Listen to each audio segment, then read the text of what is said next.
वा.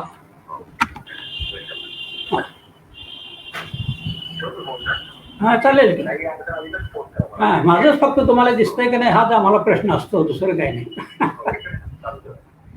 वा. कोण चालूच आहे मग.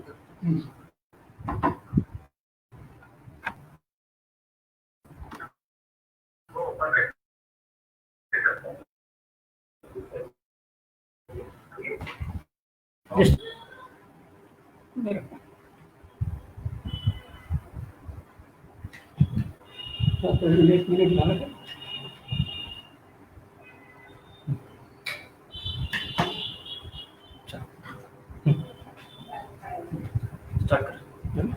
नमस्कार, मी डॉक्टर निनाद विलास शाह, रिटायर्ड प्राध्यापक आहे, मी प्राचार्यही होतो.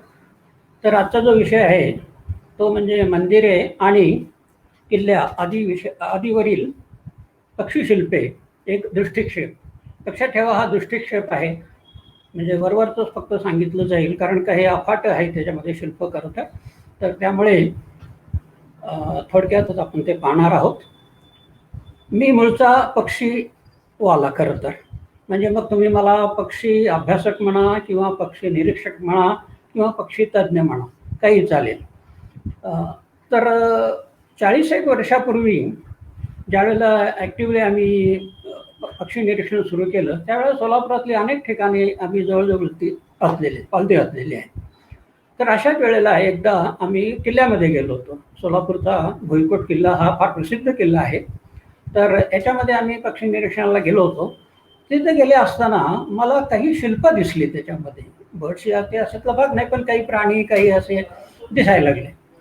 नंतर मग त्याच दरम्यान मी प्राध्यापक वालचंद कॉलेजमध्ये असल्यामुळे प्राणीशास्त्राचा आमच्या प्राणीशास्त्राच्या सिलेबसमध्ये म्हणजे झुलॉजीच्या सिलेबसमध्ये एक एक्सकर्शन म्हणजे कलेक्शन टूर असते आणि that is compulsory to the sea shore असते. त्यामुळे दक्षिणेकडे अनेक वेळेला मी जाऊन आलेलो आहे आणि यावेळेला हे कलेक्शन करून समुद्रावरून परत येतो. येताना मग मुलांना या अभ्यासाबरोबर आपल्या संस्कृतीची ओळख व्हावी म्हणून मी काही असे म्हणजे ज्याला आपण साईट सीइंग म्हणतो, पण अशा सांस्कृतिक साईटमध्ये करताना मी एकदा त्या ह्याच्यामध्ये हळेबीड, बेलूर आणि श्रवणबेळगोळ अशाकडे गेलो होतो. तर तिथं त्या बेलूरच्या टेम्पल्समध्ये गेला असताना अनेक प्रकारचे पक्षी मला दिसले. म्हणजे हे पक्षी ह्या दगडाच्या मूर्तीतनं देखील किती डौलदार हालचाल करू शकतात हे दिसलं. इतकी नाजूक आणि सुबक कला तिथे केलेली आहे. त्याच वेळेला मनाने घेतलं की आपण ह्या अशा शिल्पातून आपले जे पक्षी दिसतात तर ते आपण पाहायचे, त्याच्यावर काम करायचं. त्यानंतर मग आम्ही आलो, कॉलेज जॉईन झालो परत वगैरे, आणि तो विसरलो ते परवापर्यंत म्हणजे सिंधुजांचे जे काही लेक्चर सिरीज सुरू झाले त्याच्यामध्ये मग शिल्पकलावर अनेकांनी बोलले, अनेक दिग्गज बोललेले आहेत. त्या मानाने माझी शिल्पकलेमध्ये हे थोडीशीच आहे. तर त्याच्यामध्ये असं दिसलं की बाबा हे ऐकल्यानंतर एकदम म्हणजे ज्याला आपण म्हणू हलकेच जाग मला आली, असं म्हणण्यापेक्षा एकदम खाडकन मला जाग आली की म्हटलं अरे आपण गेली 30-35 वर्ष हे पाहिलेलं नाही आहे काही, तर हा विषय आता बाजूला पडलेला आहे, तर तो आता हाती घेण्याची वेळ आलेली आहे. आणि म्हणून मग मी हे आत्ताचा जर विषय जो आहे त्याला हात घातलेला आहे आणि त्याप्रमाणे मी ह्याच्यामध्ये आपणास पॉवर पॉईंटवर थोडक्यामध्ये मला जेवढी काही शक्य झालेली आहे माहिती ती मी देण्याचा प्रयत्न करेन, ती आपण ऐकून घ्यावी. धन्यवाद. हे झालं share screen. Share screen.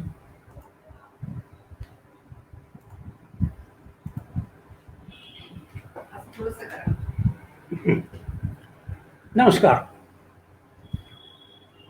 Title तुमच्या समोर दिसतेच आहे, मंदिर किल्ले आदीवरील पक्षीशिल्पे एक दृष्टिक्षेप. तर ह्याच्यामध्ये हे आता ह्या दर्शनी स्लाईडमध्ये जी स्लाईड आहे त्याच्यामध्ये 2 मोर दिसत आहेत आपल्याला. हे आपल्या कोल्हापूर जिल्ह्यातील खिद्रापूर येथील अत्यंत म्हणजे इतके दिवस उपेक्षित असलेलं, पण ज्याला पुढं काही भविष्य आहे भरपूर, इतकं सुंदर डेकोरेशन त्याच्यामध्ये केलेलं आहे. तर ते 2 मोर समोरासमोर आहेत. त्यांचा तो कीर्तिमुख आहेत, असे 16-17 मूर्त आहेत, मला वाटतं 16 कीर्तिमुख आहेत. त्याच्यावर अशी डिझाईन्स आहेत वेगवेगळी. त्यातलं एका मुखावरचं कीर्तिमुखावरचं ते चित्र आहे, मोर आहे तो. शिल्पकला, कौशल्यपूर्ण निर्मिती शिल्पकला म्हणतात. अर्थात ही बहुसमावेशक आहे व्याख्या. अनेक गोष्टी याच्यामध्ये येतात. त्यामुळे नेमकेपणा येण्यासाठी आपण मग काष्ठशिल्प, वास्तुशिल्प, मूर्तिशिल्प आदी सामासिक शब्द योजले आहेत. इंग्रजीमध्ये आपण जर पाहिली व्याख्या ह्याची शिल्पकलेची, तर sculpture it is a 3D artwork. म्हणजेच काय की मराठीमध्ये सांगायचं तर हे शिल्प हे त्रिमित आहे. असा आविष्कार असल्यामुळं त्याला पार्थिव असते, आणि हे पार्थिव असल्यामुळंच की ते तोडफोडपासून काही वाचलं जात नाही. नंतर दगड किंवा पाषाण अशा घनवस्तूतूनच शिल्प कोरले जाते. या व्याख्यानात विविध वास्तूवरील पाषाणात कोरलेल्या मूर्तीचा विचार आपण करणार आहोत, आणि तोही फक्त पक्षी शिल्प या दृष्टिकोनातून. आता आपला देश हा खंडप्राय देश आहे. अगदी म्हणजे पूर्वी फार जायचं काही कारण नाही आहे, त्यावेळेला तर आणखी मोठं होतं. परंतु अगदी रिसेंटली फाळणीपूर्वी सुद्धा आपण भारत आणि पाकिस्तानाचे 2 भाग होण्यापूर्वी सुद्धा ते वर्ष हे धरलं तर खंडप्राय देश आहे. आणि आज पाकिस्तान जरी विलास झाला तरी देखील आपलं एक उपखंडात्मक असा देश आहे. आणि त्यामुळे काय आहे की हे अशा मोठ्या पसरलेल्या ह्याच्यामध्ये विविध प्रकारचे पाषाण आढळतात. या अनेकविध पाषाणाशी प्रथमपासूनच भारतीय शिल्पींची शिन्नी भिडलेली आहे. म्हणजे वेगवेगळ्या प्रकारच्या दगडाशी आपल्या शिल्पकार मंडळींनी काम केलेलं आहे. कुठलाही दगड त्यांना वर्ज्य नव्हता. त्यामुळं आपल्या कलाकारांचं हे वैशिष्ट्य आहे. आता ह्या मंदिर शिल्पासाठी वापरलेले विविध पाषाण आहेत, आपल्याकडे विविध मिळतात, ते सांगितलं मी आत्ता. त्याच्यामधल्या काही एक महत्त्वाचे ठळक मी सांगतोय. त्याच्यामध्ये याशिवाय आणखी आहेत त्याच्यामध्ये, त्याचा मी काही उल्लेख केलेला नाही. त्याच्यामध्ये सर्वात पॉप्युलर असतो तो म्हणजे संगमरवरचा.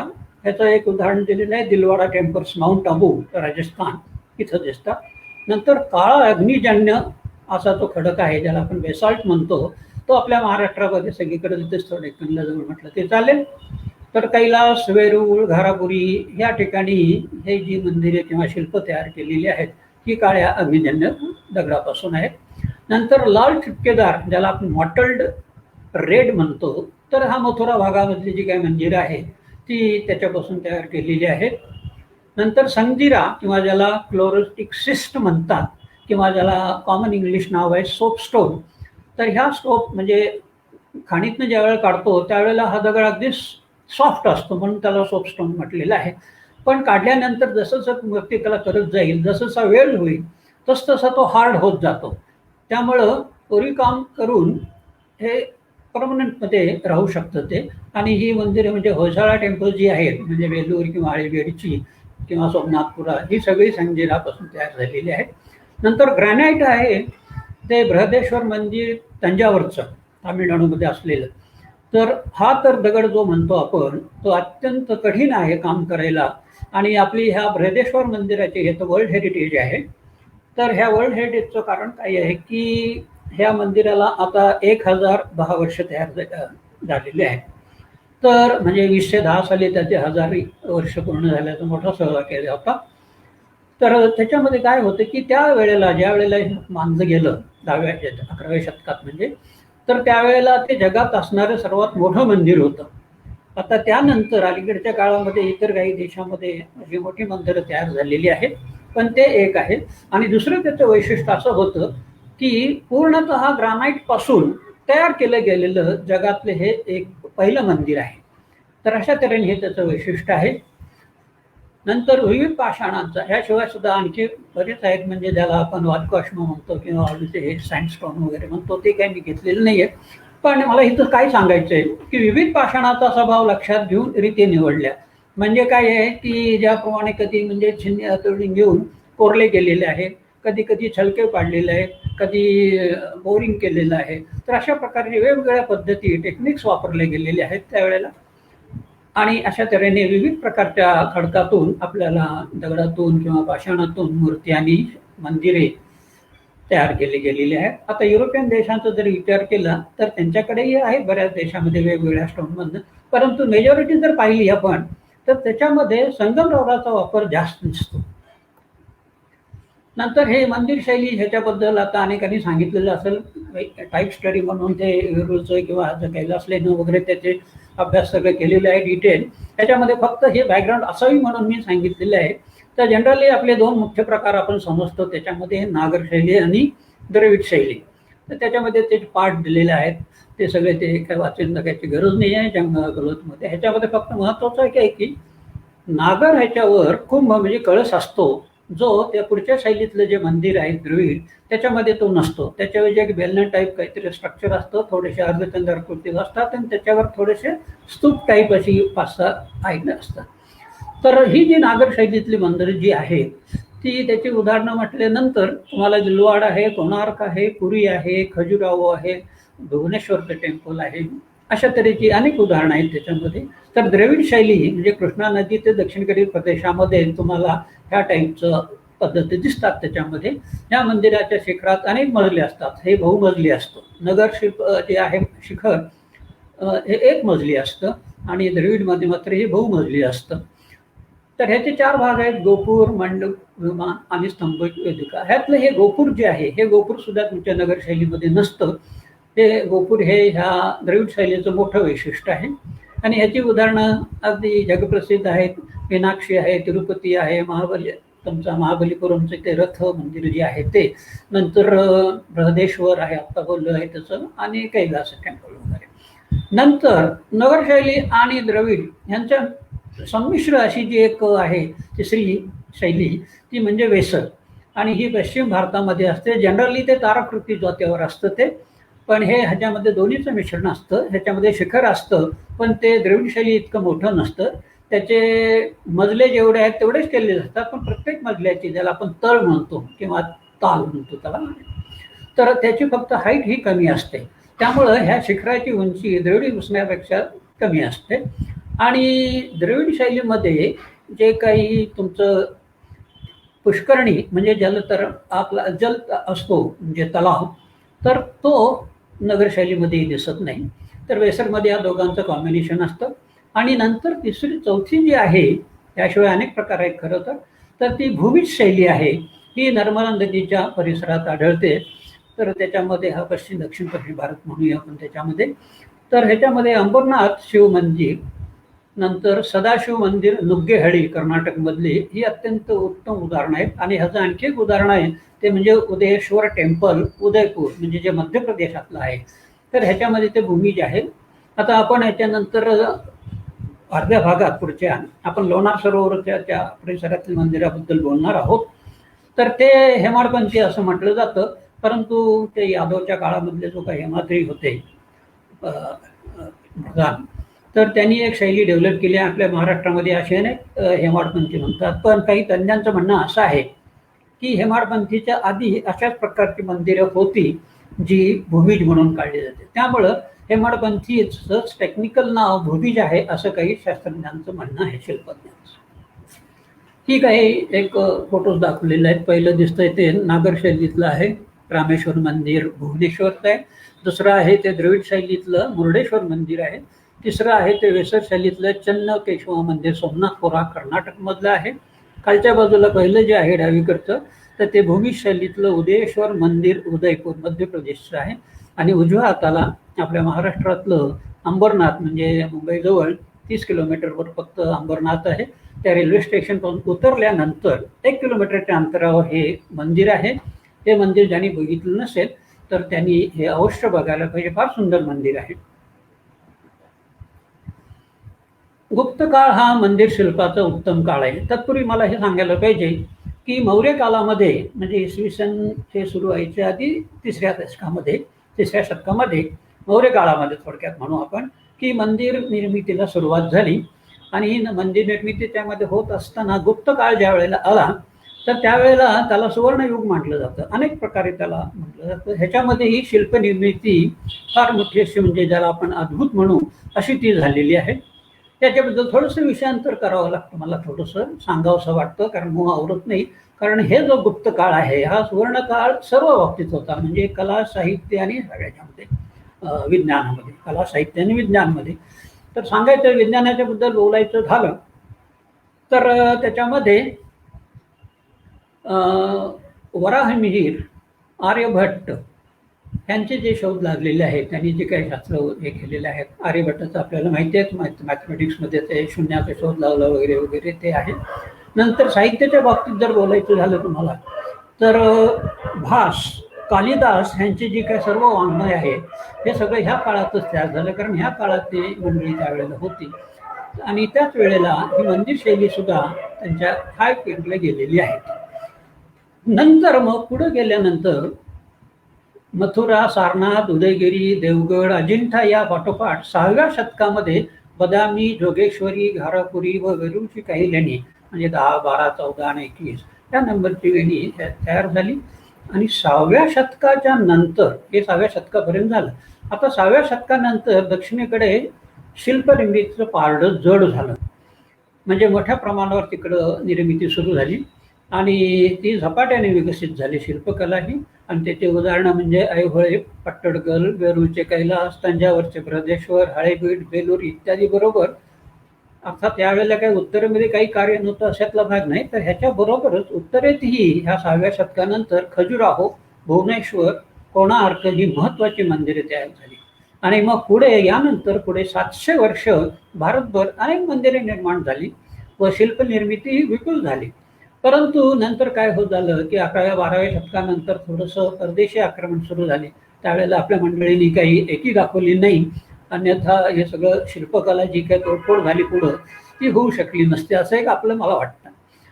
आणि विजयनगरचं साम्राज्य ज्या वेळेला अस्त झालं त्यानंतर मात्र हळूहळू ही आपली शिल्पकला ही मंदिर निर्मितीच्या वरची ही लयाला गेली.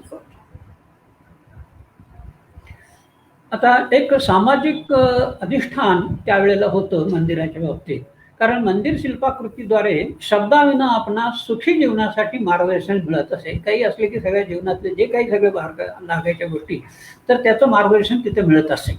मंदिर व जीवन यांचे प्राचीन व मध्यकालीन काळी अतूट नाते होते. आता ते नातं जवळजवळ संपत आलेलं आहे. अर्थात काही खेडेगावामध्ये किंवा काही ग्रामीण भागामध्ये हे नातं अजूनही मेंटेन केलं आहे आणि आपण शहरात सुद्धा खरं तर करायला पाहिजे, मेंटेन करायला पाहिजे. नंतर मग ह्या मंदिराच्या ह्याच्यामध्येच सभा घेतल्या जायच्या, न्यायनिवाडे केले जायचे. नंतर अध्ययन म्हणजे शिक्षा दिली जाते, म्हणजे शिक्षण दिलं जायचं. आणि मग कथा कीर्तन तर चालूच असायचं. आणि ह्या कथा निर्मितीतून किंवा कीर्तनातून नीतिमत्तेचे किंवा सदाचरणाचे धडे दिले जायचे. नंतर मनशांतीसाठी असे मिळायचं एक स्थान होतं. मंदिर स्थापत्य सुद्धा आपल्या जीवनाशी निगडीत असे. पाथरवट, सुतार, कलाकार, शिक्षक किंवा धर्मज्ञ यांचे योगदान असे.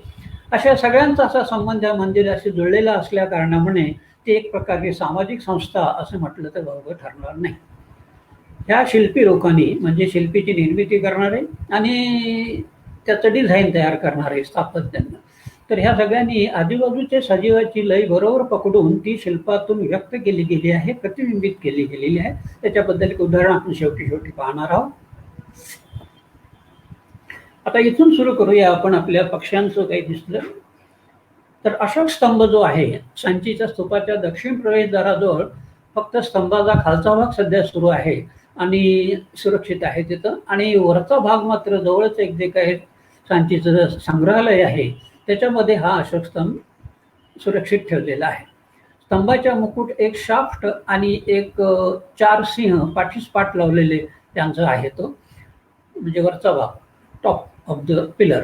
तर सिंहाच्या खालच्या बाजूला 4 हंसाच्या जोड्या आहेत.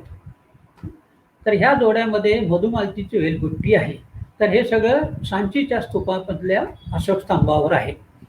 आणि हा अशोक स्तंभ आपण राष्ट्रीय स्मारक म्हणून घेतलेला आहे, तो हा नाही आहे, तर तो सारनाथ तिथून जवळ असणाऱ्या सारनाथ मधला स्तूप आहे.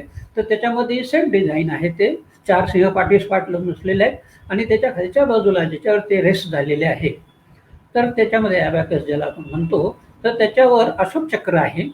आणि हे अशोक चक्राच्या वतीनं त्यांनी हे केलेलं आहे, बैल आणि घोडे यांची चित्र आहेत त्याच्यामध्ये. पण सांचीच्या स्तूपावर त्या अबॅकसवर तुम्हाला 4 हंसाच्या जोड्या दिसतात. आता हंसाच्या जोड्या काय आहे की हंस म्हणजे एक पवित्रतेचं प्रतीक मानलं जातं किंवा शांतीचं प्रतीक मानलं जातं, त्यासाठी हे आहे. अतिशय उत्तम डिझाईन अशोकाने केले होतं. आणि असं म्हटलं जातं की ह्याच्यामध्ये मात्र थोडेसे ग्रीको शैलीतलं आहे, त्यामुळे थोडेसे बाहेरचे लोक त्यावेळेला आले होते, कारण आपल्याकडे अजून ती डेव्हलपमेंटल स्टेजमध्ये होती. नंतर हा प्रॉपर सांचीचा स्तूप हे घेतले, ते त्याचं तोरण जे गेट आहे त्याच्यासाठी घेतलेलं आहे. वास्तविक स्तूप म्हणजे काय, दोन ह्याच्यामध्ये सांगायचं तर हे एक बौद्ध धर्मीय घुमटाकार वास्तू असून ते ॲक्च्युली ते समाधीस्थ नाही खरं तर, ते पूजा असताना नंतर झालं ते. मुळात स्तूपामध्ये गौतम बुद्धाचे अवशेष जपून ठेवलेले जातात आणि त्यावर भव्य असे बांधकाम केले जाईल. सांचीचा स्तूप सम्राट अशोकाने इसवी सन पूर्व 3ऱ्या शतकात बांधला. पुढे अनेक प्रकारचे स्तूप बांधले. स्तूपाभोवती हे महत्वाचं आहे, भव्य अशी तोरणे उभी केली जी खालच्या चित्रामध्ये दिसत आहेत. तर सांचीमधील ही तोरणे व त्यावरील केलेले शिल्पकाम हे उत्तम दर्जाचे आहे. याच्यामध्ये काय आहे की बुद्धाच्या जीवनातील प्रसंग, जातक कथा याबरोबर अनेक प्राणी आणि पक्ष्यांचं हे आहे त्याच्यामध्ये. हत्ती, घोडे, सिंह इत्यादी बरोबर सुंदर मोरही त्याच्यामध्ये आहेत. तर याच्यामध्ये इथं तुम्हाला मोराची जोडी दिसते, इथे मोराची जोडी दिसते. खरं तर मोठ्या प्रमाणावर केलं असतं तर ते दिसलं असतं. तर इथं सुंदर असे मोर कोरलेले आहेत. आणि बाकीची सृष्टी याच्यामध्ये हे चक्र आहे, अशोकचक्राचा भाग तिथला इथून घेतलेला आहे. आणि सिंह वगैरे वगैरे सगळे पक्षी आहेत त्याच्यामध्ये, प्राणी आहेत. नंतर दुसरा पक्षी शिल्पकलेमध्ये आपल्याला दिसतो तो म्हणजे जटायू. म्हणजे हे एक प्रकारचं वल्चर आहे, हे आपल्याला माहितीच आहे. तर हे शिल्प आपणास पट्टडकल या मंदिरामध्ये दिसते. जागतिक वारसा स्थळ घोषित झालेले पट्टडकल हे विविध मंदिर शैलीचे विद्यापीठ म्हणून नावाजलेले आहे. आता विद्यापीठ त्याला का म्हणायचं याचं उत्तर मी खाली लिहिलेलं आहे. ऐहोळेला कारण का अनेक प्रयोग शिल्पकलेमधले मंदिर निर्मितीचे अनेक प्रयोग ह्या भागामध्ये केले गेले. आणि म्हणून ऐहोळे हे जे भाग आहे हा सगळा कॉम्प्लेक्सच आहे, जवळपास असणारा 30-35 किलोमीटरच्या परिसरामध्ये. तर त्याच्यामध्ये ऐहोळेला स्थापत्यकलेची शाळा प्रिमिटिव्ह म्हणजे नंतर ही आणखी डेव्हलप होऊन गेली. तर बदामीला तुम्हाला महाविद्यालयामध्ये जसं शिक्षण मिळतं तसं म्हणजे वरच्या केडरमध्ये स्थापत्यकला गेली. आणि पट्टडकल म्हणजे हे विद्यापीठ आहे मानलं जातं. तर ह्या पट्टडकलेला हायेस्ट पिकला ही मंदिर कला विकसित झाली होती. विरूपाक्ष मंदिर हे सर्वात मोठे मंदिर द्रविड शैलीतले तिथं आहे, साधारण काळ बी दिलेलं आहे. नंतर ह्या शिल्पामध्ये रामायणातील ह्या अशा बऱ्याच मंदिरामध्ये तुम्हाला दिसतं की रामायण, महाभारत, पंचतंत्र ह्याच्यामधले सगळे प्रसंग कोरलेले असतात किंवा कथा, म्हणजे कथा सांगायचाही तो प्रकार असावा. तर रामायणातील विविध प्रसंग म्हणजे ज्याच्यामध्ये जटायू रावणाशी लढत असतानाचं एक शिल्प आहे. रावणाचे हावभाव म्हणजे मिश्र प्रकृतीचे आहेत, ते मिश्र स्वभावाचे आहेत. आणि जटायूचा आक्रमक अवतार शिल्पातून छान दृग्गोचर होतो आहे. म्हणजे काय झालं की जटायूने ह्या गिधाड आहे तर त्याने ते अडवायचा प्रयत्न केलेला आहे त्याला. तेव्हा इथं हा साधूच्या वेशातला रावण आहे आणि इथं हा जो आहे तो जटायू त्याच्याशी फाईट करतोय.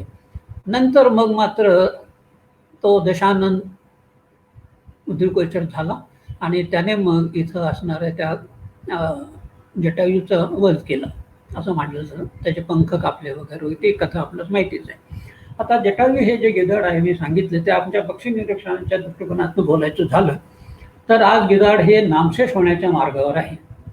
तर त्याला वाचवणं हे अत्यंत गरजेचं आहे कारण त्याला कारणं अनेक झालेली आहेत. त्यातलं एक महत्त्वाचं कारण जे आहे ते डायक्लोफेनेक नावाचं जे काय आहे, जे वेटरनरी लोक नेहमी वापरायचे, आता त्याच्यावर बंदी आलेली आहे. तर हे मेलेलं जनावर खाण्याचे त्याचं म्हणजे एक तासामध्ये ते होत्याचं नव्हतं करणारी मंडळी म्हणजे ही गिधाड होती. तर त्यांच्या पोटामध्ये हे डायक्लोफेनेक सर जात राहिलं आणि क्युम्युलेटिव्ह इफेक्ट म्हणून त्यांच्या परिणाम झाला आणि ते आता जवळजवळ नामशेष व्हायच्या परिणाम आहेत. आता गव्हर्नमेंट आणि काही संस्था मुद्दाम काही सेंटर्स निर्माण केलेले आहेत, तिथं मुद्दामून काही ते मेलेले जनावर आणून टाकतात वगैरे, ते प्रयत्न चालू आहे. पण हे आपले सफाई कामगार म्हणून गिधाडांना आम्ही म्हणतो. पूर्वीच्या काळात तर that was the only source of cleaning atmosphere. तर असा भाग होता तो. आणि त्या अरण्यकांडे नावाच्या ज्यामध्ये 14.1चा जो श्लोक आहे त्याच्यामध्ये ह्या गिधाडाचं वर्णन म्हणजे या जटायूचं वर्णन गिधाडचे आहे ते. तर महाकायम गृधम भीमा पराक्रमम असं वर्णन केलेलं आहे. आणि इथल्या बाजूला जे आहे हे तुमचं जटायू चन्नकेशव मंदिर सोमनाथपुरा कर्नाटकमधलं आहे शिल्प. नंतर शुक सारिका हे एक अत्यंत लोकप्रिय असं हे एक शिल्प आहे ज्याच्यामध्ये पोपट असतो. तर हे पोपट हा काय आहे की विविध एक प्रतीक आहे ते, म्हणजे माणसाच्या अनेक प्रवृत्ती दाखवायचं एक प्रतीक म्हणून ते वापरले गेलेलं आहे. आणि याशिवाय त्याचे बरेच कॅरेक्टर्स आहेत. तर हे फारच लोकप्रिय असणारे पोपट जे सूरसुंदरीचे एक शिल्प असून सर्वच शैलीतील अनेक मंदिरातून ते आढळते. अशी शिल्प आढळणारी मंदिराची नावं दिलेली आहेत. मार्कंडा गडचिरोली जिल्ह्यात आहे. आपल्याला गडचिरोली म्हणजे फक्त नक्षलवाद आठवतो, पण ह्या नक्षलवादाच्या एरियामध्ये मार्कंडासारखं अतिशय देखणं मंदिर आहे. ते जर कोणी बघितलं नसेल तर ते अवश्य बघून या. नंतर दुसरं खिद्रापूर म्हणजे आमच्या कोल्हापूर जवळचं आहे. नंतर आपल्या सोलापूर जिल्ह्यामध्ये कोरोली म्हणून आहे, त्याच्याही बाहेरच्या अंगावर अनेक शिवसारिका कोरलेल्या आहेत. नंतर बेलूर कर्नाटक ही तर उदाहरणं आहेतच. याशिवाय खजुराहो मध्य प्रदेशमधलं आहे, भुवनेश्वर आहे ओडिसातलं, आणि याशिवाय आपल्या मराठवाड्यातील धर्मपुरी, होट्टल, निलंगा आदी अनेक शहरामध्ये ही यादी अर्थात फार मोठी आहे. त्यामुळे आपण एवढीच भास करूया. तर ह्या सगळ्या अशा मंदिरातून तुम्हाला ह्या शुभसारिका दिसतात. तर ह्या शुभसारिका म्हणजे हे कलाकाराची म्हणजे म्हणजे प्रत्यक्षामध्ये तुम्हाला एक मिळणार नाही इतकं, म्हणजे चित्र अनुभूतीचं तुम्हाला काढता येणार नाही. तर हे दगडात कोरलेली सुंदर सुंदर ह्या जी शिल्प आहेत ती त्या पोपटधारी सुस्वरूप लोभस सुरसुंदरी शुकसारिका किंवा काही ठिकाणी शुकवाणी म्हणतात किंवा आणखी ठिकाणी आणखी काही नावं आहेत त्याला. तर या शिल्पात सुखसारख्यामध्ये त्यात लाल चुटूक चोचीच्या पोपटात हातावर बसून त्याच्याशी मनातील हळुवार भावना आणि गोष्टी करताना ती सुरसुंदरी दिसत असते. शुकाचे भाव विविध रूपके दाखवून मानवाचे विविध प्रवृत्तीचे चित्रण त्यामध्ये असते. सौंदर्यवृष्टी हा भाग असतोच त्याच्यामध्ये, पण फक्त केवळ सौंदर्यवृद्धी हा एकच विचार त्यामध्ये नसतो. तर अशा तऱ्हेने त्याच्यामध्ये आहे. हे आता भुवनेश्वर मुक्तेश्वर मंदिर आहे, त्याच्यामध्ये हा इथं पोपट दिसतोय आणि ही त्याच्याशी वार्तालाप करते आहे. नंतर इथं हे जे आहे तर ह्याच्यामध्ये काय दिसतंय तुम्हाला की पोपट त्याला खायला डाव्या हातात एक चारा देण्याचं भांडं आहे, त्याच्यामध्ये त्याला पोपटाला त्याने गुंतवलेलं आहे. त्याचं कारण काय आहे की तिच्या काही गुप्त गोष्टी त्याने ऐकलेल्या असतात आणि पोपटाच्याबद्दल आपल्याला माहितीच आहे की पोपट जे काय बोललेलं आहे तो रिपीट करायचंच आहे. तर त्याचे ती लग्न झालेली होती, तर त्यामुळे काही गोष्टी त्यांनी ते ऐकलेली असतात, तर ते बोलू नये म्हणून त्यांनी केलेलं आहे. हे तर शुकसारिका बेलूर ते सगळ्यांना माहितीच आहे.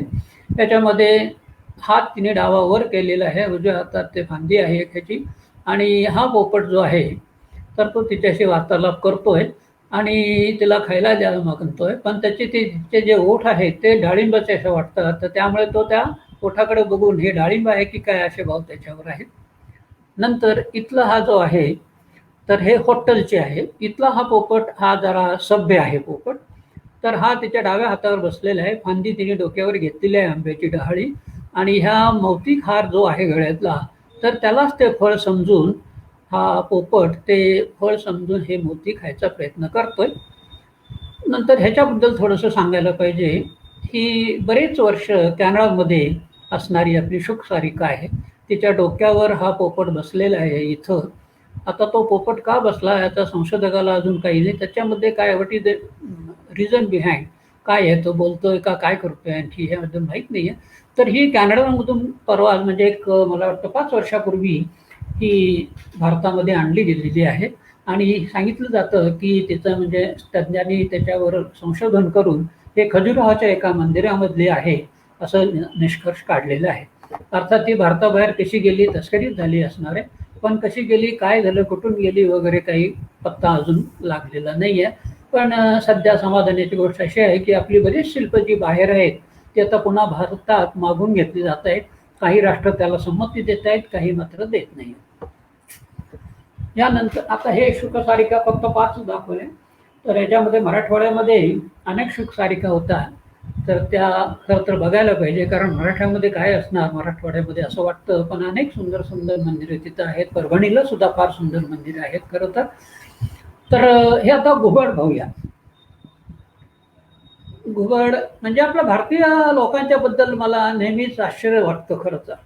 किती म्हणजे 2 प्रवृत्तीचे माणसं असतात. कारण काय की लक्ष्मीचं वाहन म्हणून आपण ह्या घुबडाला मानतो, आणि लक्ष्मीचं वाहन म्हणजे काय, हे प्रतीक कशाचं आहे, लक्ष्मी म्हणजे समृद्धी, वेल्थ याचं ते वाहन आहे.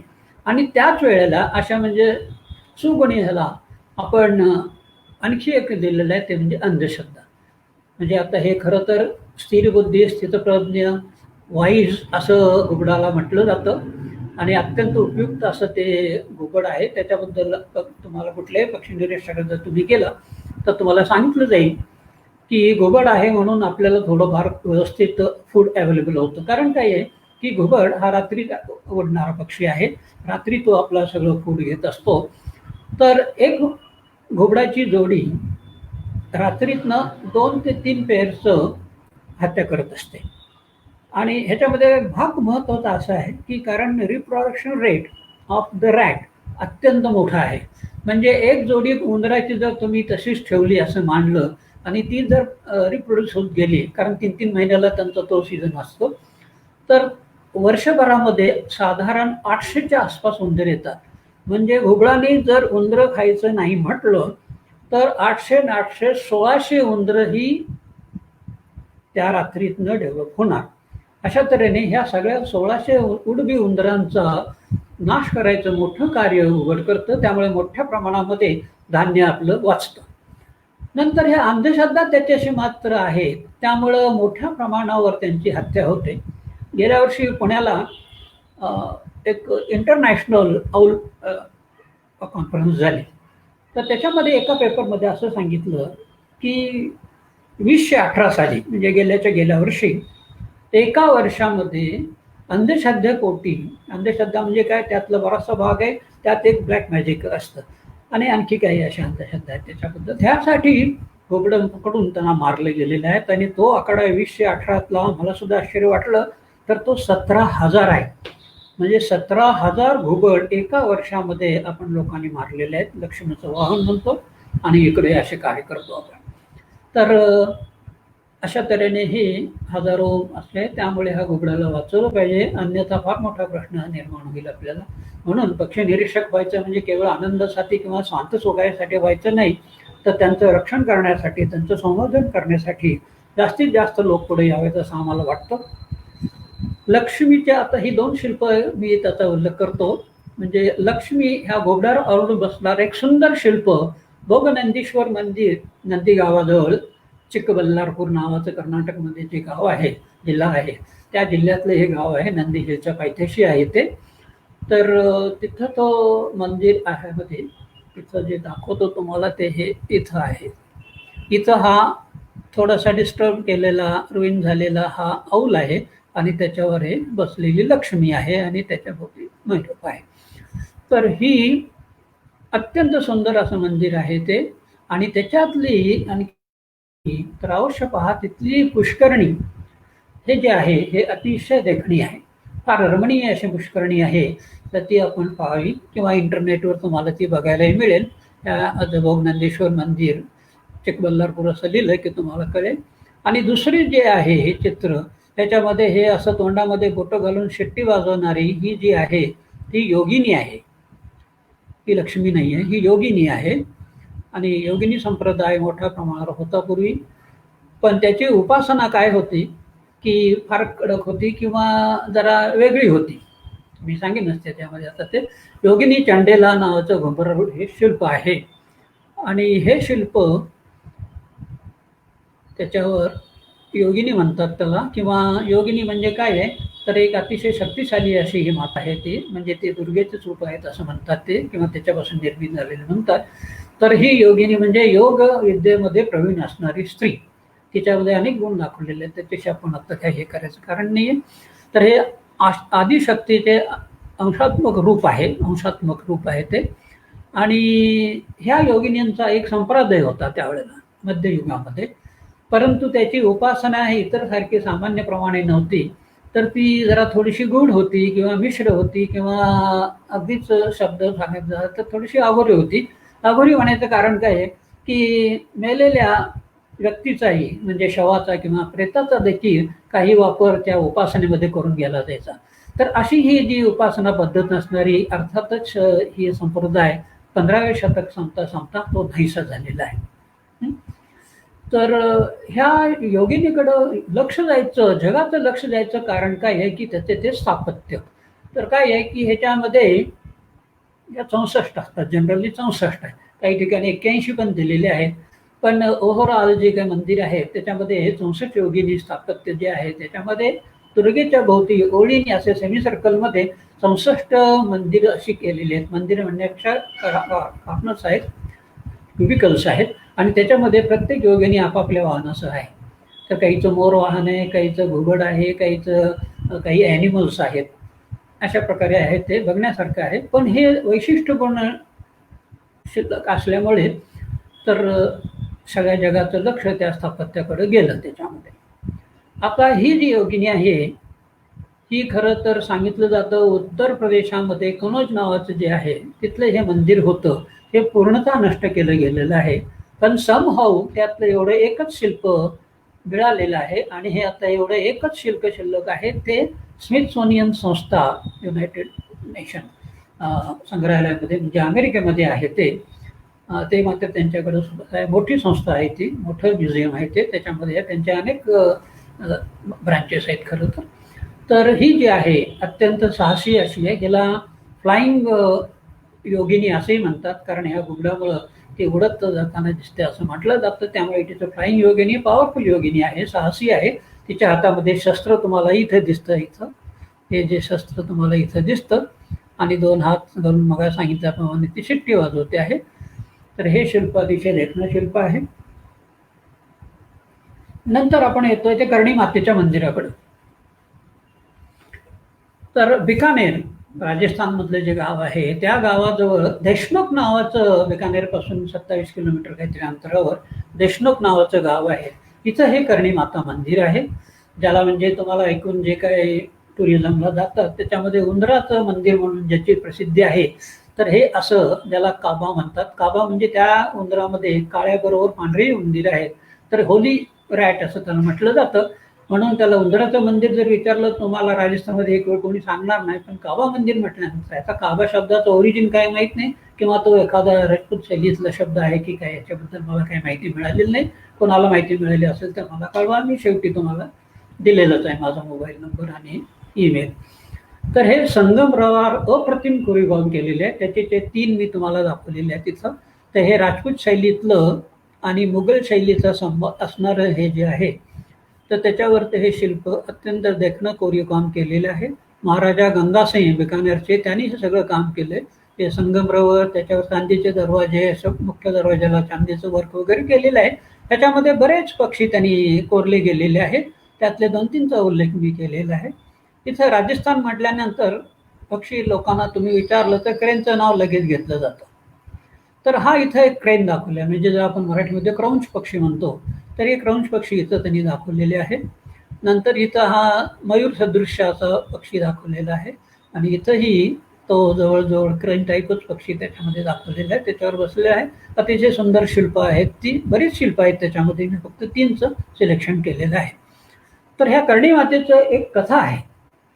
का म्हणजे उंदराला का पुजतात? कारण का हे म्हणजे नुसतं हे मोठ्या प्रमाणावर भाविक देशातून नव्हे तर परदेशातून सुद्धा भाविक नवरात्र आणि जानेवारीमध्ये एक त्यांचा सण असतो, त्याच्यामध्ये अशा वर्षांना 2 वेळा मोठ्या यात्रा इथं भरतात.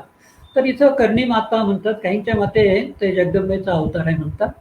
तर ह्या कर्णी मातेची गोष्ट अशी सांगतात की तिला जी मुलं होती त्यातला जो लक्ष्मण नावाचा मुलगा एकदा कपिल सरोवर आहे त्याच्या गावापासून, तर त्यामध्ये पाणी प्यायला गेला असताना तो बुडून मरण पावला आणि मग यम त्याला लिहायला, तर त्यावेळेला यमाला त्यांनी विनंती केली त्या आईने, कर्णी मातेने, पण त्यांनी काय ऐकलं नाही. मग त्यांनी बरेच काही केलेलं आहे, ते काय सांगत बसत नाही ते.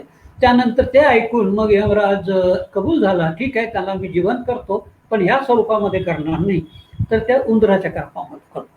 तर त्या उंदराच्या स्वरूपामध्ये त्याची निर्मिती केली आणि हे मंदिर मग सुरुवातीला छोटं होतं, नंतरच्या राजांनी मग त्याच्यामध्ये बरेच बदल केले गेले आणि मग गंगासिंहांनी तर सध्याचं देखणं रूप आणलेलं आहे. तर हे असे कर्णी मातेचं मंदिर आहे, त्याच्यामध्ये हे अनेक पक्षी आता मी दाखवले तुम्हाला, तसे बरेच आहेत. नंतर आता गरुडाबद्दल मी एक सांगतो, कारण विष्णूची मंदिरं अनेक आहेत वैष्णवांची, तर त्याच्यामध्ये गरुडाचं मी शिल्प अजून दाखवलेलं नाही आहे. याचं कारण काय आहे की आपल्या भारतामध्ये गरुडाचं मानवी रूप दिलेलं आहे, त्याला फक्त पंख लावले आणि चोच केलेली आहे, पण हे मानवी रूपामध्ये आहे. त्यामुळे मग ते शिल्प मी काय दाखवायचे भान पडलेलं नाही आहे इथं. परंतु गरुड हा त्याच्या मूळ स्वरूपामध्ये भारत सोडला तर बाकीच्या अनेक देशामध्ये हे दिसेल. अगदी जर्मनी, जापानपासून ह्याच्यामध्ये तुम्हाला गरुडाची चिन्ह दिसतील तुम्हाला. आता इथं मी जे दाखवणार आहे ते 2 गूढ पक्षी शिल्प दाखवणार आहेत. आपण त्याच्या शेवटाकडे या घेऊन जवळजवळ. तर एक म्हणजे गंडभेरूड, अर्थात हा जो काल्पनिक तोंडी आहे हा गरुडच आहे, फक्त त्याला 2 तोंड आहेत. आणि हे अफाट शक्तीचे प्रतीक, युनायटेड शक्ती अशी ती झालेली आहे दोघांच्या ह्याची मिळून. तर त्यामुळे अफाट शक्तीचे प्रतीक आहे. आणि हे कर्नाटकचं सध्या राजचिन्ह आहे, म्हणजे स्टेट एम्ब्लेम आहे तो. आणि त्याच्यापूर्वीचा विचार केला गेला तर विजयनगरच्या हिंदू साम्राज्याचे ते चिन्ह होतं. भारतासह इतर देशात याचा आढळ आहे, तुम्हाला मी आता सांगितलेलंच आहे. साधारणपणे गंडभेरूड ओळखायचं चिन्ह म्हणजे काय, की ज्याच्या पायामध्ये, चोचीमध्ये किंवा हत्ती धरल्याचं दिसतं तर ते म्हणजे हत्ती हे शक्तीचं प्रतीक आहे. तर त्या हत्तीवर देखील सत्ता गाजवणारा आहे, इतका हा पॉवरफुल असतो हे दाखवायचं प्रतीक आहे. आता ह्याची कथा आहे, सगळ्यांना माहीतच आहे. अगदी मी अगदी थोडक्यात 1 मिनिटात सांगतो. त्याच्यामध्ये ते हिरण्यकश्यपूचा वध करण्यासाठी विष्णूने नरसिंहाचं रूप घेतलं आणि त्याप्रमाणे हिरण्यकश्यपूचा वध केल्यानंतर विष्णूचे जे नरसिंह जे रूप आहे ते शांत होईना लवकर, आणि उलट शांत न होता ते उलट त्रासदायक ठरायला लागलं जनतेला आणि काही देवांना सुद्धा. त्यामुळे ही सगळी मंडळी मिळून शिवाकडे गेली. मग शिवाने त्याचा बंदोबस्त करण्यासाठी म्हणून, त्याला शांत करण्यासाठी म्हणूया आपण बंदोबस्त म्हणण्यापेक्षा, वीरभद्राला पाठवलं. पण वीरभद्रालाही त्या नरसिंहाने काही दाद दिली नाही, म्हणून मग काळभैरवाचं रूप त्याला पाठवलं. पण त्या काळभैरवाची डाळ काही शिजली नाही. मग स्वतः शंकर शरभाचं रूप घेऊन गेला तिथं. शरभामध्ये 1, 2, 3 प्रकारचं मिश्रण आहे. तर त्यामुळे ह्या 3 शक्तीचा मिलाप त्याच्यामध्ये असल्यामुळे तो बलदंड झाला. आणि मग त्यांच्यामध्ये त्या शरभामध्ये आणि त्या नरसिंहामध्ये फाईट सुरू झाली. जवळजवळ 18 दिवस ते युद्ध चाललं.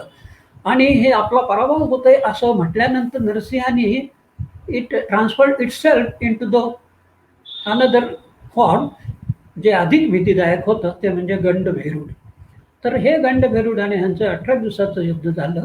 आणि त्याच्यामध्ये काय झालं की आता इथं ह्याच्यामध्ये व्हेरिएशन जे म्हटलं तर ह्याच्यामध्ये काय आहे की शैव आणि वैष्णव या दोघातलं प्रेम तुम्हाला माहितीच आहे.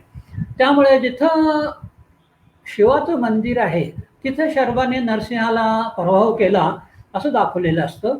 तर विष्णूचे जे मंदिर आहे त्याच्यामध्ये तुम्हाला गंडभैरूडनी शर्वाचा पराभव केला असं दाखवलं. आणि पराभवानंतर मग दोघे आपल्या पूर्वरूपामध्ये आले आणि मग ते होतं.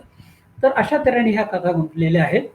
तर याच्यामध्ये अनेक गड, किल्ले आणि अनेक मंदिरं याच्यामध्ये हे शिल्प तुम्हाला दिसतं. अगदी सोलापूरच्या आमच्या किल्ल्यामध्ये आहे, नळदुर्गमध्येही आहे. तर याच्यामध्ये हे किल्ल्यामध्ये म्हटलं तर नळदुर्ग, जंजिरा, रायगड, अजिंक्यतारा, गाविलगड, गोवा, चित्रदुर्ग आदी अनेक जे किल्ले आहेत त्याच्यावर हे गंडभैरूड दिसतं. आणि मंदिराचा उल्लेख करायचा, 2 अगदी कौतुकास्पद मंदिरं जी आहेत ती म्हणजे केळदी, शिवमोगा, कर्नाटक जवळचं शिवमोगाही म्हणतात त्याला, बेलूरमध्ये आहे. कुणकेश्वर आपल्या कोकणातलं, त्याच्यामध्ये हे गंडभैरूडची शिल्प तुम्हाला दिसतात. हे जे आहे हे केळदीमधलं आहे. आणि इथलं हे जे आहे हे जंजिरा किल्ल्याचं आहे. आता जंजिरा किल्ल्याबद्दल जर बोलायचं झालं तर आपल्याला असं सांगता येईल की त्याच्याबद्दल पुढच्या ह्याच्यामध्ये बोलेनच. तर शरभाच्या बाबतीमध्ये काय आहे की ह्याच्यामध्ये पायामध्ये सगळे हे हत्ती दिसतातच तुम्हाला. हे शरभाचं चित्र आहे. तर ह्या शरभांच्या ह्याच्यामध्ये ते झालं होतं. तर आता ह्याच्यामध्ये मला आणखी थोडंसं विषयांतर करावं वाटतं की हा जे केळदीचं जे टेम्पल आहे गंडभैरूड असणारं, तर ह्याच मंदिरामध्ये छत्रपती शिवाजी महाराजांचं एक घोड्यावर बसलेलं शिल्प आहे. अगदी पाहिलं तुम्ही नीट तर त्याच्यामध्ये शिवाजीचं सगळे फीचर्स त्यामध्ये दाखवलेले आहेत. थोडंसं शिल्पात आता बऱ्याच दिवसानंतर ते थोडंसं क्षती जरा पोहोचलेली आहे. पण आपण जर कधी गेलात तर तिथं हे अवश्य शिल्प बघून या. हा गंडभैरूड बरोबरच शिवाजी महाराजांचंही तुम्हाला बघायला काही हरकत नाही आहे. गंडभैरूडचा हा दुसरा भाग आहे. त्याच्यामध्ये जीवो जीवस्य जीवनम. तर याच्यामध्ये असं दाखवलेलं आहे, याच्यामध्ये सुद्धा हा गंडभैरूड डॉमिनंट ओव्हर द शरभ दाखवलेला आहे त्यांनी. तर ह्याच्यामध्ये जीवो जीवस्य जीवनम म्हणजे आता आम्ही बायोलॉजीचे लोक, पक्षी मित्र, तर ह्याच्यामध्ये फूड चेन आपण जी बघतो आपल्या निसर्गामध्ये, पर्यावरणाच्या मध्ये, तर त्याच प्रकारचं आहे. म्हणजे काय आहे की आपण काही छोटे हे प्लांट्स असतात, नंतर मोठे प्लांट्स आहेत, त्याला खाणारे ते तृणधारी असतात, तृणाला खाणारे मांसभक्षक असतात, आणि ह्या सगळ्या खाणारा टॉप फीडर असतो, बर्ड्स ऑफ प्रे वगैरे. तर तशीच शृंखला त्यांनी इथं दाखवलेली आहे. त्याच्यामध्ये इथं मी तुम्हाला दाखवेन, इथं हे हरिण आहे. या हरणाला हा पायथॉन म्हणजे अजगर गिळतोय, आणि या अजगराला वेढा घातलाय शँडल पकडून तुमच्या हत्तीने. या हत्तीवर हल्ला करतोय सिंह, या सिंहावर हल्ला करतोय शरभ, आणि ह्या शरभाला आपल्या दोन्ही तोंडाने धरलेलं आहे ह्या गंडभैरवने. अशा तऱ्हेने हे होयसाळा चन्नकेशव मंदिरातलं हे शिल्प आहे. आणि असंच शिल्प जरा अधिक देखणं शिल्प आहे हे कोरावांगल म्हणून हसन डिस्ट्रिक्टमध्ये असणारं एक टेम्पल आहे. कोरावांगल म्हणून त्याला बसेश्वर म्हणतात. खरं तर इंग्लिशमध्ये बसेश्वर म्हणजे काय कळलंच नाही मला, पण actually it should be a Bakeshwar. कारण इंग्रजांनी बऱ्याच जणांची तोडमोड केलेली आहे. जसं आपल्या दौंडचं धोंड केलं, सोलापूरचं सोलापूर केलं, किरकीचं म्हणजे खडकीचं किरकी केलं, वगैरे वगैरे अनेक उदाहरण. त्याच्यामध्ये देखील तुम्हाला इथं दिसतंय हे हरिण दिसतंय, इथं हा पायथॉन दिसतोय, नंतर त्याच्यामध्ये हा हत्ती आहे, इथं हा सगळा, नंतर हा सिंह आहे, त्याच्यामध्ये हा आपला शरभ आहे, आणि हे दोन तोंडवाला इथं गंडभैरव आहे. आता ह्याचं हे जे डिझाईन आहे तुम्हाला इथं दिसलेलं या टेम्पलमधलं, तर ते ह्याच्या काही हे फॅशन डिझाईनमध्ये अनेकांच्या साड्यावर किंवा कोटावर किंवा कुर्त्यावर हे डिझाईन रिपीट केलेलं आहे. त्याचा मी मुद्दाम टाकलेला नाही आहे, पण तुम्ही इंटरनेटवर जर हे केलं तर तुम्हाला ते दिसू शकेल. आता गुढशिल्प 2 ह्याच्याबद्दल कथा आहे, ती आता आलेलीच आहे मग नरसिंहाच्या बाबतीमध्ये. तर हे एक दुसरं काल्पनिक पक्षी आहे, पशु आहे.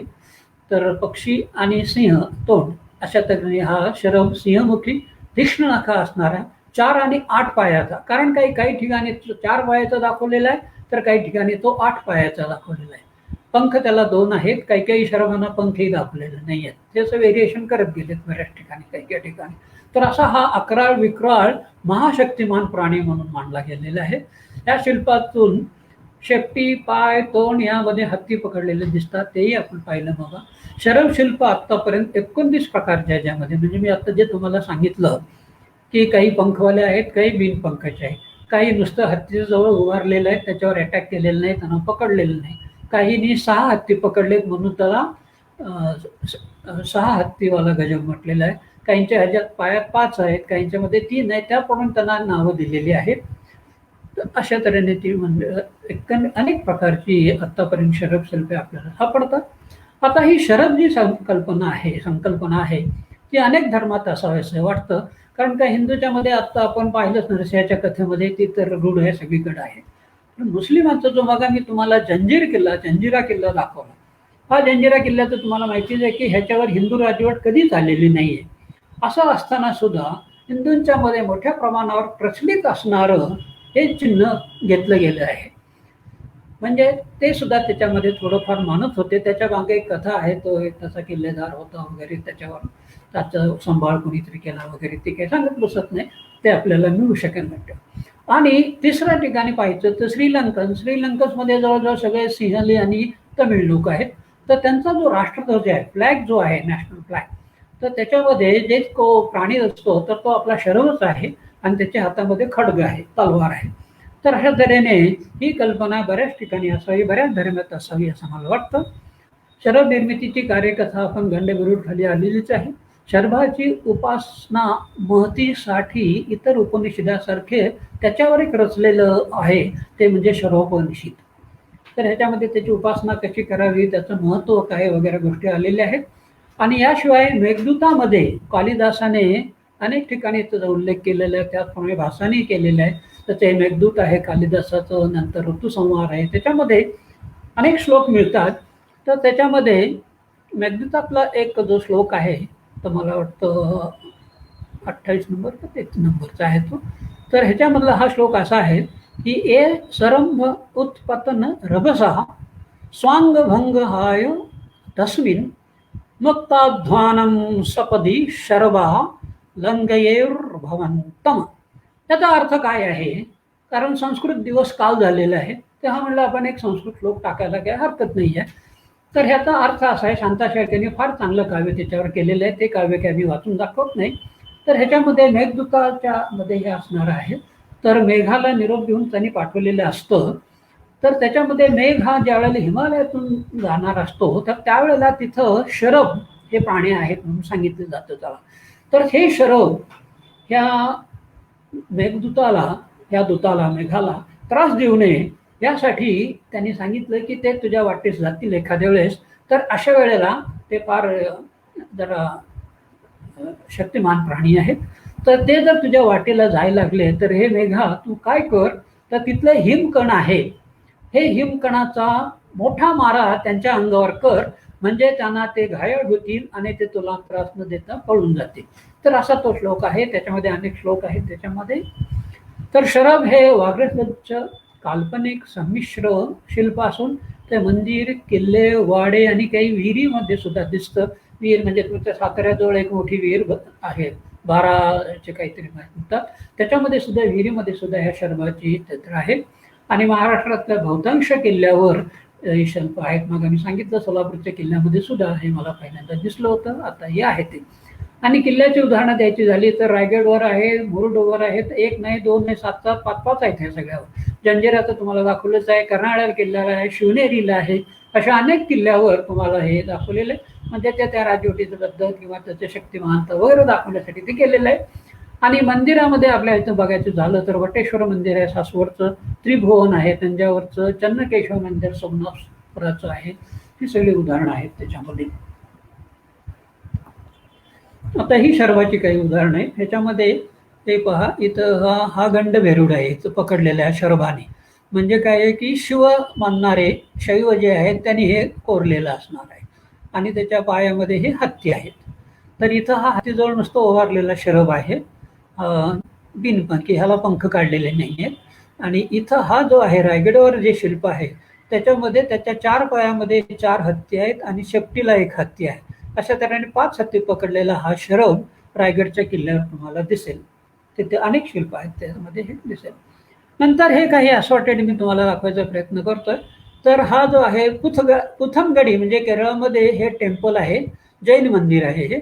ह्याच्यावर ह्या पोपटावर आरूढ असं हे एक पोपट स्वार दिसतंय तुम्हाला. तसंच चिन्ह इथं तुमच्या त्या ह्या किल्ल्या ह्याच्यामध्ये दिसतं. खाली साऊथला जे काय देवडीचं टेम्पल आहे, तर वरोदराज टेम्पलमध्ये इथं हे कांचीपुरमला आहे ते मंदिर. त्याच्यामध्ये हे मोठं पॅरट काढलेलं आहे, त्याच्यावर हे स्वार झालेलं आहे. आणि इथं एक पॅरट आहे. तर अशा तऱ्हेने हे 3 पॅरटचे शिल्प आहेत. असे अनेक शिल्प आहेत त्याच्यामध्ये. तर ह्याला बऱ्याच वेळेला गॉडेस ऑफ डिझायर असं मानलं जातं. इच्छाशक्ती म्हणजे असं थोडंसं पॅशनेट असे हे शिल्प दाखवलं जातं, म्हणून त्याचं प्रतीक म्हणून हे त्याला पोपटावर ते बसवलेलं आहे. आणि हे कोपेश्वर खिद्रापूरला ह्या मोरावर बसलेला हा कार्तिकेय आहे, हे पण विदितच आहे सगळ्यांना.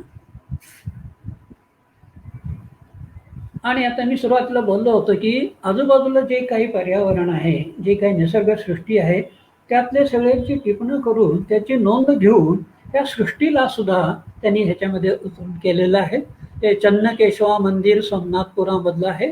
त्याच्यामधली थीम मोठी आहे, ती मोर पिल्लांना चारा भरवताना खालच्या ह्याच्यामध्ये दिसत आहे. तर वरच्या बाजूला अनेक मोर वेगवेगळ्या प्रकारचे काढलेले दिसतात. नंतर ही वेलबुट्टी आहे. नंतर ह्याच्यामध्ये हे जे आहे हे निसर्गसृष्टीचं कसं आहे की ह्याच्यामध्ये काही समुद्रातले कोरल्स वगैरे दाखवलेले आहेत, काही इतर पक्षी प्राणी दाखवलेले आहे, हे सगळे तुम्हाला ह्याच्यामध्ये दिसतात. हे शिल्प जरा मोठं करून पाहिलं तर तुम्हाला ते दिसू शकेल. आणि सर्वात खालच्या बाजूला हे 2 मोर दाखवलेले आहेत आणि ते पेरेंट्स आहेत आणि ते आपल्या पिल्लांना ते 1 2 3 पिल्लं, इकडेही तशी 3 पिल्लं दिसतात. त्यांना हे चोचीमध्ये इथं भरवताना दिसतंय आणि हे त्या पिल्लांचं घर आहे.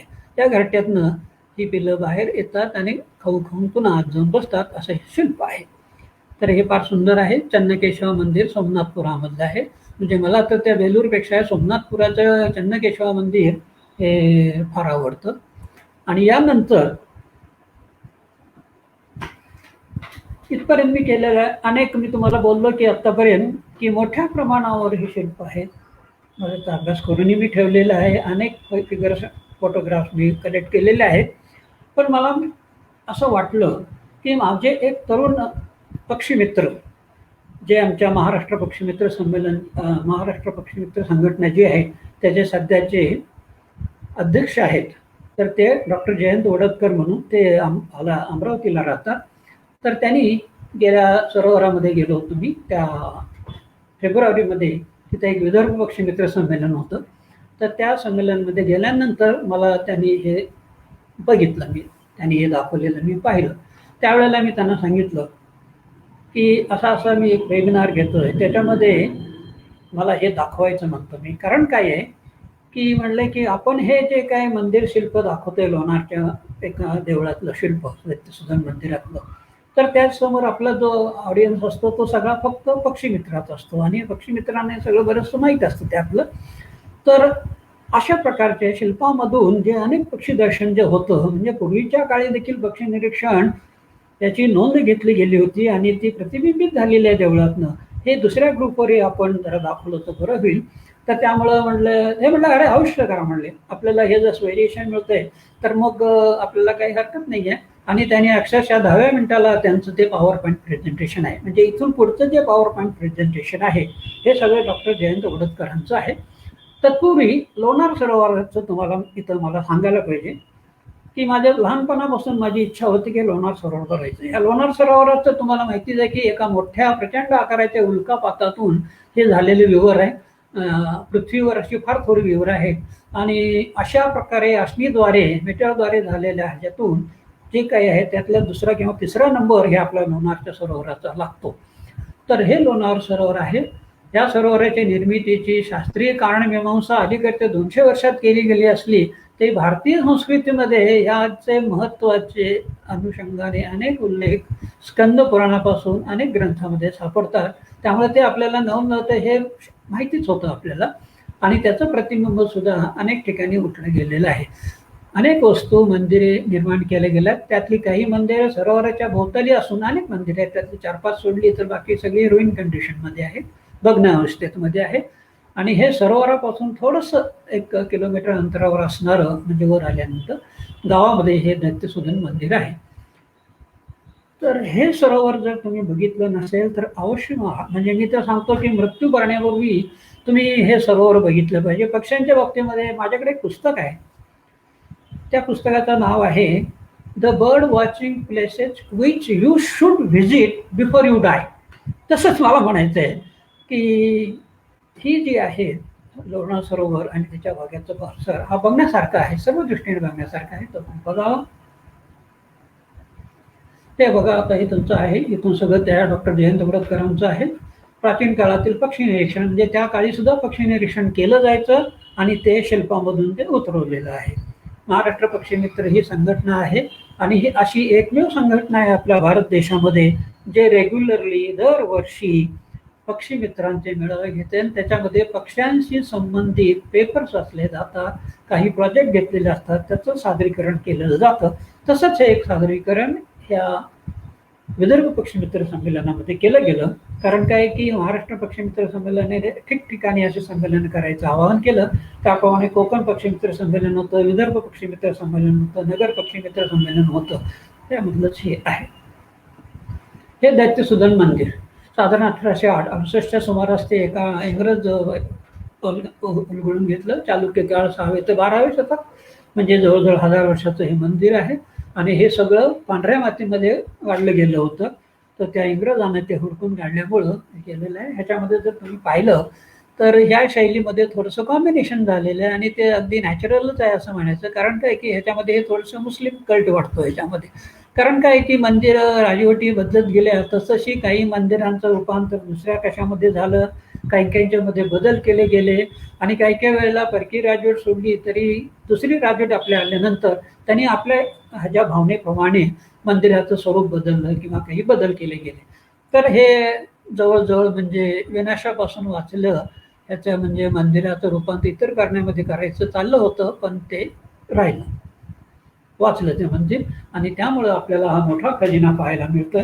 ह्याच्यामध्ये तुम्हाला थोडक्यात घेतलं सगळं त्यांचं पॉवर पॉईंट मी काही इथं वापरत नाही आहे.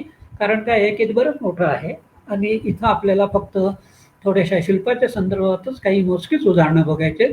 हे व्हेरिएशन बघा, ह्या प्रकारचे बर्ड्स आहेत, हे वेगळ्या प्रकारचे बर्ड्स आहेत, हे वेगळ्या प्रकारचे बर्ड्स आहेत. नंतर सर्वसाधारणपणे पाहिलं तर ह्या मंदिराच्या विविध पट्टिका असतात. म्हणजे बऱ्याच वेळेला मंदिराचा एक टाईप ठरलेला असतो. सर्वात खाली गज असतो, नंतर वेलबुट्टी असते, नंतर मग इतर थर असतात, त्याच्यामध्ये नर थर असतो, मग ॲनिमलचा असतो, अश्वांचा असतो, वेगवेगळ्या मंदिरामध्ये. आणि इथं आपल्याला जो दिसतो तर इथं हा तो पक्ष्यांचा थर आहे. तर इथं त्याचं ते स्केच काढलेले दिसतं. हा अश्वथर, हा नर थर, हा गज थर, आणि ही तुमची घासपट्टी, हे कपोत नावाचं आहे, आणि हे दांड्या. हे सगळं मंदिर शैलीचा भाग आहे, तो फक्त तुमच्या रेफरन्ससाठी दिलेला आहे. आता हे ज्या पट्टिका आहेत वेगवेगळ्या स्तर म्हणून आपण त्यांना, तर त्याच्यामध्ये ही खालची गजी पट्टिका आहे आणि त्याच्यावर हे सगळे वेगवेगळे बघायचंच आहे, थोडंसं एनलार्ज करून दाखवलेलं आहे. ह्या ओडतकरांनी फार मोठे कष्ट घेऊन त्यांनी ते केलेलं आहे. बरेच तिथे अमरावतीचे होते, ते लोणारला त्यासाठी खास येऊन राहिले आणि अधूनमधून हे करून त्यांनी हे सगळं काम केलेलं आहे. तर आता हे जे आहे ह्याचंच मोठं करून इथं दाखवलेलं आहे. हे वादक मंडळी इथं आहे. नंतर हे यक्षमुख इथं कोरले गेलेलं आहे. ही वेलबुट्टी वेगवेगळ्या प्रकारची इथं केलेली आहे. आणि ही पक्षी पट्टिका आहे, त्यामध्ये वेगवेगळ्या आहेत, वेगवेगळ्या ठिकाणी वेगवेगळे पक्षी आहेत. आता दैत्यसूदन मंदिर हे आता इतर मंदिरावरचं झालं. आता हे दैत्यसूदन मंदिर जी टाईप स्टडी आहे त्याच्यावरचं आहे. काही विविध प्रजाती दाखवणाऱ्या ह्या कोरीव कलाकृती आहेत. त्याच्यामध्ये पुन्हा हे व्हेरिएशन बघा तुम्ही. थोडंसं नवीन लोकांना फारसं कळणार नाही, ज्यांचं पक्षी मित्र जे आहे त्यांना हे निश्चितच कळेल. आता इथं मुद्दाम इतरांसाठी आपल्यासाठी सुद्धा आता हे पहा, हे जे एक प्रकारचे आहेत, तर हा जो आहे डक, हा मायग्रेटरी डक आहे. बरेचसे डक आपल्याकडे येतात, ते मायग्रेटरीच असतात. ते फक्त आपला इंडियन तेवढा जो आहे स्पॉटबिल तेवढा एक इंडियन आहे, बाकी सगळी बदकही बाहेर नाही येतात. तर हा पिनटेल म्हणून आहे, हा पिनटेल म्हणून हाला बदक म्हणायचं, हा इथं कोरलेला आहे. नंतर हे जे शिल्प आहे हे सगळ्या अनेक प्रकारच्या बदकांचं आहे आणि ह्या बदकांचा प्रत्यक्ष लाईव्ह थवा तुम्हाला खाली दाखवलेला आहे. म्हणजे हे मंदिराची निर्मिती होत असताना त्या सरोवराच्या काठाने इथं बरेच प्रकारचे पक्षी येत असणार आहेत आणि त्यांना पाहून त्यांना इथं शिल्पबद्ध केलेलं आहे.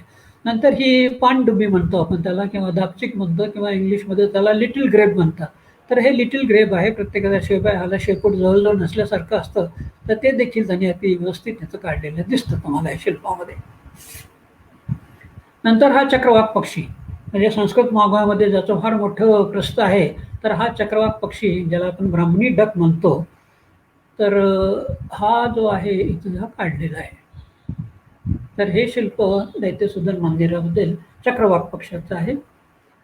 नंतर हे टफ्टेड डक, शेंडीवालं, हे बघा, ही त्याची शेंडी इथं दिसते आणि त्याप्रमाणे प्रत्येक ठिकाणी शेंडी तुम्हाला इथं दिसतेच आहे. हे बघा इथं या प्रकारे सुरू आहे. तर हे अशा तऱ्हेने हे शेपटीवालं डक देखील त्या दैत्यसूदन मंदिरावर आपल्याला दिसतं.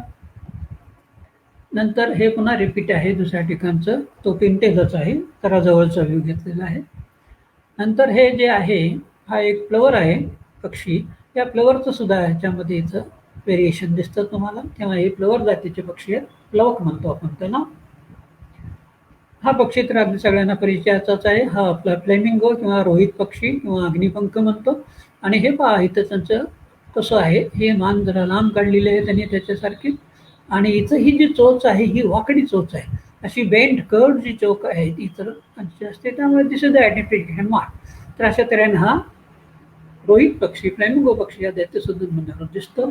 नंतर हा आपल्या मालडॉगचा मित्र म्हणजे लेसर फ्लोरिकन ज्याला म्हणतो आपण, तणमोर म्हणतो, हे तणमोर देखील तुम्हाला इथं काढलेले दिसतात. ही सगळी जी पट्टिका आहे ही सगळी तणमोराची आहे.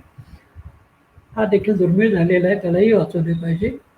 आणि ह्याच्याशिवाय पूर्ण होतच नाही असं म्हणजे हे भरतपूरच्या किशोरी महाल म्हणून आहे, कारण वाडे मंदिरामध्ये सुद्धा अनेक शिल्प कोरलेले आहेत, त्याच्यामध्ये अनेक पक्षी आहेत. तर हा इथं आपला ग्रेट इंडियन बस्टार्ड, हा त्याचा कोरीव काम केलेला आहे मार्बलमध्ये, इथं हा उभा आहे. तेव्हा गणेशाची पूजा इथे केली जाते, दुतर्फा लोक आहेत आणि त्याच्याबरोबरच प्रेस करण्यासाठी मार्डव देखील तिथं आलेला आहे. अशा तऱ्हेने डॉक्टर जयंत वडतकरांचे आभार मानायलाच पाहिजेत इतरांच्या बरोबर. तर त्यांचा पॉवर पॉईंट आता आपण दाखवलेला आहे. मी का दाखवला ह्याच्यात तुम्हाला कारण सांगितलेलंच आहे. तर तुम्ही देखील तुमची शिल्पकला याच्या बाबतीमध्ये काही मंदिराचा अभ्यास कराल किंवा किल्ल्याचा अभ्यास कराल. हे करत असताना जर तुम्हाला असं काही पक्ष्यांची शिल्प जर दिसली तर तुम्हाला तुमच्या या भागातील पक्षी मित्रांना तुम्ही कॉन्टॅक्ट करा आणि त्यांची मदत घ्या. ते तुम्हाला मदत करतील आणि त्यांनाही इन टर्न हे अशा प्रकारचे वेगळे काही पक्षी जर असतील तर तेही ते आयडेंटिफाय त्यांना करता येईल. अशा तऱ्हेने पक्ष्यांचं संरक्षण संवर्धन करण्यासाठी सगळ्यांचीच आवश्यकता आहे. नुसते पक्षी मित्रांचं काम नाही आहे ते, कारण जगायचं तर सगळ्यांनाच आहे. त्यासाठी सृष्टीचं रक्षण केलं पाहिजे. पक्ष्यांचा मोठा रोल आहे. काय आहे की तुम्ही आम्ही नसलो तर पक्ष्यांचं काही बिघडत नाही, ते जगू शकतात. परंतु पक्षी आणि इतर सृष्टी जर नसेल तर मनुष्याला जगता येणार नाही. त्यासाठी आपण जी फील्ड आहे त्याच्याबरोबर पक्ष्यांचं किंवा सृष्टीचं देखील रक्षण करता येईल अशा प्रकारचं काम करावं असं मला वाटतं. आता याच्यामध्ये हे सगळं सादरीकरण करताना डॉक्टर जयंत वडतकरांच्या बरोबर अनेकांचे मला आभार मानले पाहिजेत. आमच्या सोलापूरचे आहेत, व्हायचं म्हणून एक आहेत, त्यांचाही मदत झाली. याशिवाय अनेक फोटोग्राफर्स किंवा लेखक यांचे फोटो मी घेतलेले आहेत. लेखकांच्या लेखातलं काही भाग घेतलेला आहे. मराठी विश्वकोशमधली माहिती वापरली, विकिपीडियामध्ये आहे, विकासपीडियामध्ये ही सगळे आपल्यासाठी सादर करण्यासाठी ही केलेली आहेत आणि अनेक अभ्यासक सुद्धा आहेत, त्याच्यामध्ये मेन्शन केलेलं नाही आहे. तर अशा सगळ्यांच्या दृष्टिकोनातून ह्याच्या मदतीतून हे सगळं साकार झालेले आहे. त्यामुळे अनुग्रहितोस्मी असं म्हणतो. संस्कृत दिन काल झाला हे सांगितलंच मी तुम्हाला. धन्यवाद. मराठीमध्ये बोलले, कन्नडमध्ये दोघं धन्यवाद ಹೇಳು, इंग्लिश थँक्स. अशा तऱ्हेने माझं पॉवर पॉईंट मी संपलेलं आहे. त्याच्यामध्ये काय करायचं म्हणलं,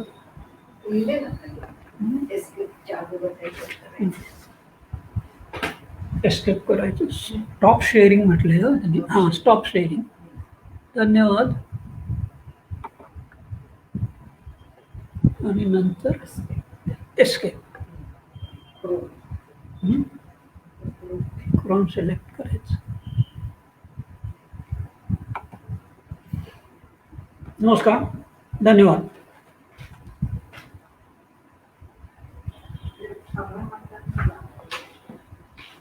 सर्वात महत्त्वाचे आभारामध्ये सगळे म्हटलं तरी देखील सिंधुजन अकादमी यांच्यामुळे, त्यांच्या आग्रहामुळे हे मला जी काही संधी मिळाली आपल्यासारख्या शिल्पामध्ये काम करणारे आणि इतर अनेक लोक असतील त्यांच्यासाठी पक्ष्यांच्या बद्दलचं मला सादरीकरण करण्याची संधी मिळाली. याबद्दल सिंधुजन अकॅडमीचा मी मनापासून आभार मानतो. आपणास काही प्रश्न असतील तर आपण बोलूया. धन्यवाद. फोन करू का? हे झालं ना, त्यानंतर परत काही नाही ना. एंड ब्रॉडकास्ट हे सगळ्या नंतर आहे. सगळं क्वेश्चन आन्सर झाल्यानंतर हे दिसतोच नाही. हॅलो हॅलो,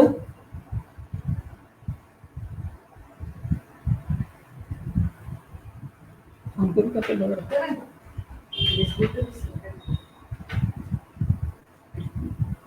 तुम्हीच फक्त तुम्हाला दिसत नाही शक्य आहे. पाहूया.